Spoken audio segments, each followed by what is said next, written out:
Bowring ಆಸ್ಪತ್ರೆಗೆ ಸಿದ್ದರಾಮಯ್ಯ ಭೇಟಿ, ಗಾಯಾಳುಗಳ ಆರೋಗ್ಯ ವಿಚಾರಿಸಿದ ಸಿಎಂ. ಬಿಜೆಪಿಯಿಂದಲೂ ಆಸ್ಪತ್ರೆ ಭೇಟಿ, ಆರೋಗ್ಯ ವಿಚಾರ.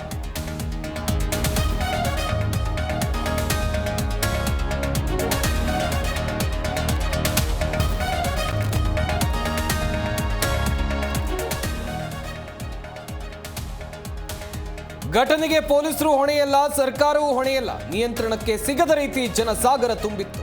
ದುರಂತದ ಬಗ್ಗೆ ಡಿಸಿಎಂ ಡಿಕೆಶಿ ಹೇಳಿಕೆ.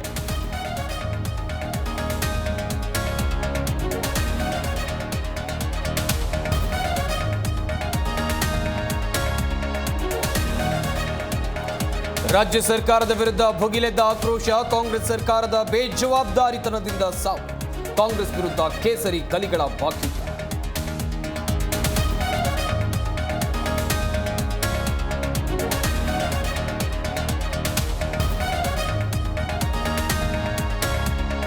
ಗೆಲುವಿನ ಸಂಭ್ರಮಕ್ಕೆ ಮುನ್ನವೇ ಮುಗ್ಧರ ಸಾವು, ಮುನ್ನೆಚ್ಚರಿಕೆ ವಹಿಸದೆ ದುರಂತಕ್ಕೆ ಕಾರಣ. ಟ್ವೀಟ್ ಮೂಲಕ ಸರ್ಕಾರದ ವಿರುದ್ಧ ಎಚ್ಡಿಕೆ ವಾಗ್ದಾಳಿ.